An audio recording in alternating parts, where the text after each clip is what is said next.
probably point to this larger Good. one. Yeah. It doesn't matter. It's extensor carpi. Okay, this is Lab 5, Mammalian Muscles System 1. So the first group of muscles we're going to look at is the cutaneous muscle. We can't see these here because the cat has been skinned, but basically these would insert on the skin of the cat and function to move the skin around. And what's this? The next group of muscles are the pectoral muscles, which are the chest muscles, and they're arranged in a set of 4 V-shaped muscles. So the lowest most, or caudal-most V, is the epiphumeral muscle, which is this one right here.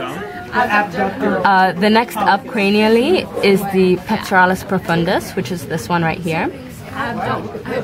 The next one up, and it's separated right here, but very faintly. The next one up cranially is the pectoralis transversus, which is this right here.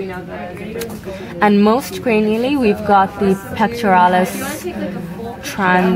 descendens, which is this strap over here, which extends and inserts farther down on the humerus. So there's a separation between the descendens and the transversus.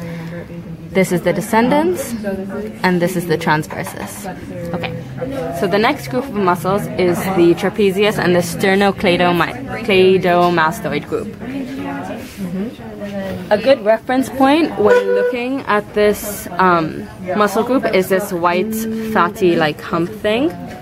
So caudal to this, we've got this triangular sheet of muscle, which is called the thoracic trapezius. So this is it.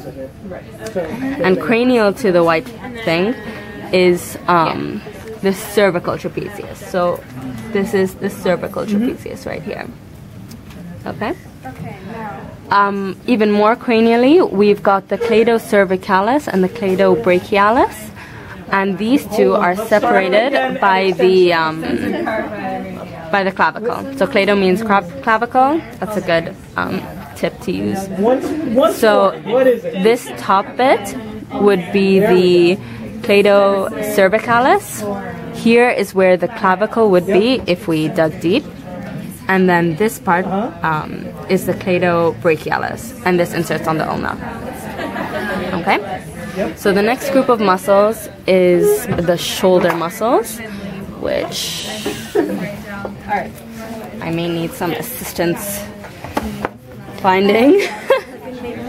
Okay. So on our slightly butchered cat, the first thing of the shoulder muscles is the omotransversarius.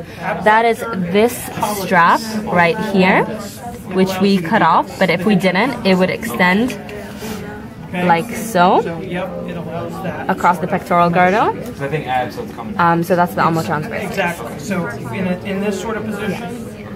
Yeah, on the other cat we can see it right here. There it is, the omotransversus. Okay. So the next group of muscles within the shoulder is the deltoid group, composed of 3 muscles. The cladobrachial, which we just saw in the trapezius group, is this part right here. So if we move that out of the way, we can see, move all this out of the way, the acromiodeltoid right here, and the scapulodeltoid right here. So scapulodeltoid, acromiodeltoid, cladobrachial. Those are all part of the deltoid group. And the last part of the shoulder muscles is the latissimus dorsi, which are the back muscles. It's this sheet of muscle right here. So then we move on to the deeper muscles of the shoulder. Move all this out of the way. The first one is the supraspinatus, which is this top half, this big sheet of muscle right here. The infraspinatus would be right here. And the terms supra and infra refer to the supraspinous and the infraspinatus fossa, which they occupy. The rhomboids, if we hold the cat up, is this long like strap of muscle right here, and what they do is they hold the scapula to the vertebral column. Okay. The next one is this subscapularis, which we can only see medially, and it's in here. And then we move on to see the teres major, which is this chunky strap of muscle right here.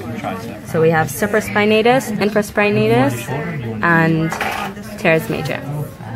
The last thing that we see in this group is the serratus ventralis, which are found ventrally to the intercostals, and they look kind of like the jagged edge of a knife. So this is where they are. Right here, again.